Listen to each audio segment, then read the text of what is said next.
In today's Health Matters, the dangers of refined sugar and how your body is paying the price. I know we don't necessarily want to hear this, but you need to hear this. Knowing the difference between natural and added sugars can add years to your life. Health educator Troy Duell joins us this morning to show us how to do the sugar detox. Thanks for being here, Troy. So, give us the bad news. How much does the average adult consume daily? I'm scared. How much should we be consuming daily? Great question and a great place to start. Yeah. So on average, it's about 77 grams per day. Ooh, we that's are what we're supposed to, consuming. by the American Heart Association, get in about 24 for women and 36 for men. So Why do we're men always get more? double to triple. Why men get more? Just they have bigger body mass. So that's as simple as it is. All right. Okay. So unfortunately, we get to have a few more calories and we get to have a little bit more sugar than women do. More So candy sorry bars, about that. no fair. You know what? Almost everything we eat, though, it contains sugar. That's the thing. But can you break down, though, the different types and what's good for us, what's bad for us? Yeah, so really there are two different types when you talk about natural and you talk about processed sugar. So anything that comes in a package is going to have that processed sugar, and it typically doesn't have the benefits that come along with it. So when we're talking about added sugars, we're talking about those sugars in this scenario. We're not talking about sugars from fruit or vegetables because that comes with all the added nutrients and the fiber and everything else that you need, so your body can really process it and use it to the best ability.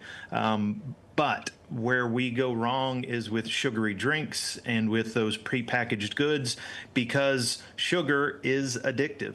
And they've shown that sugar in studies time and time again lights up the same part of your brain that somebody who's addicted to cocaine or other drugs lights up. So it is highly addictive. And that's why a lot of times you see more sugar added to foods, because we like sugar, and there's it been tastes a lot good. more attention that's going to this and the names that sugar can have on a label, right? Because it's not always very clear in that unless you're looking at like added sugars. So like high fructose corn syrup, that's one of like the sweetest sweets that we could ever have. And so many food manufacturers found a way to get that into our food. What exactly is sugar doing to and setting off this sort of metabolic storm? How does it attack our body? Yeah, I mean, that is a great question, and it is across the board. So you're seeing it within cardiovascular disease. They now call dementia type 3 diabetes.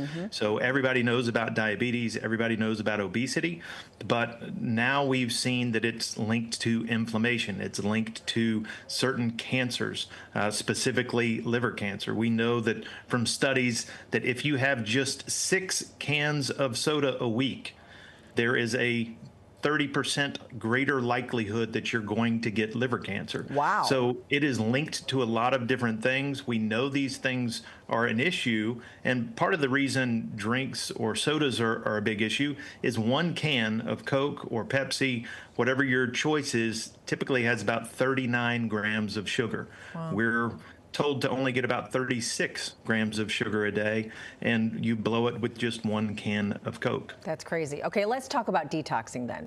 Obviously, we need to read the labels on everything that we eat. So what should we look out for? And then how do we undo the effects of the bad sugar on our bodies?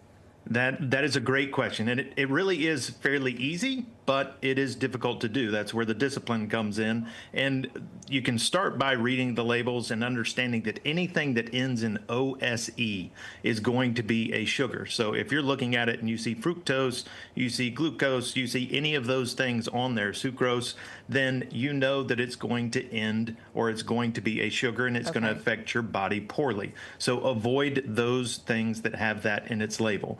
The second thing you need to do is really get what Mom always told us to do, which was good diet and exercise. We know that if you're eating lots of green leafy vegetables, if you're eating more whole foods, then you are going to be at a much greater likelihood of being in good health and coming out better, and your body being able to process those sugars better than if you're just eating processed foods. And you know what? That whole type 3 diabetes just really puts it all in perspective, knowing that is causing dementia and Alzheimer's, and those can be prevented in some people.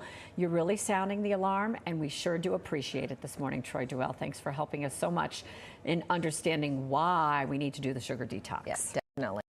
Thanks. All right, Thank you. It's not